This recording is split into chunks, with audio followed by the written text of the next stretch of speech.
If there's only one thing I could teach you about the upcoming silver bull market, it's this. 90% of the move comes in the last 10% of the time. And factually, I don't know if that's true. What I do know is it is true from the last bull market, and what we also know is it's true from past markets, bull markets.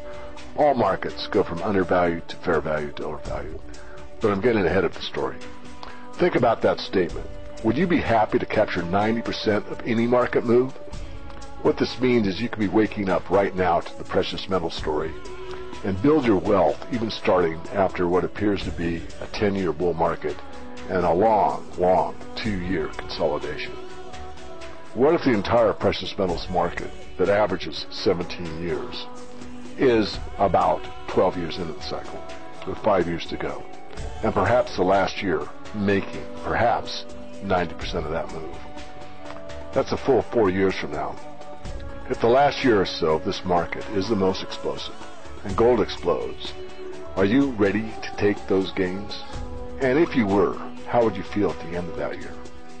Now, is the market really going to make the major move in the last year? Probably not. However, the more you know about the facts, the better you're able to prepare yourselves for what's coming. Take a look at the past. Look at the housing bubble.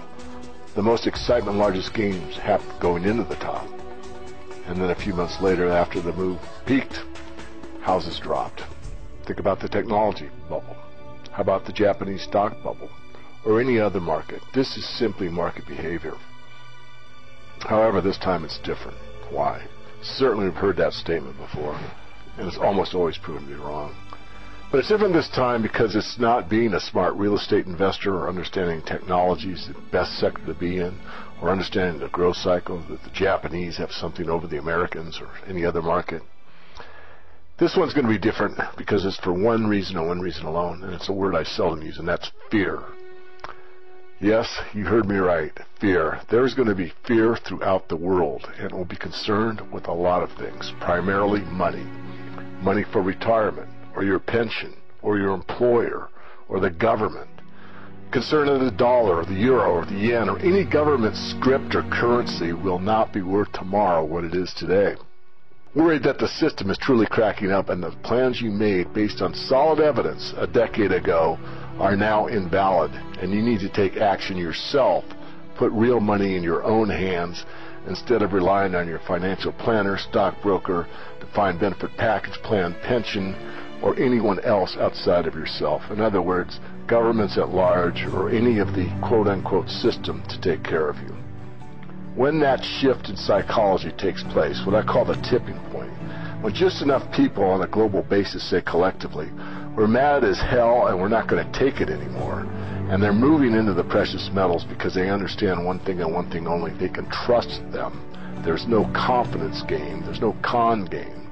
Once that happens, look for a buying frenzy, and that buying frenzy will be like none other. You've probably heard the expression, there's no fever like gold fever.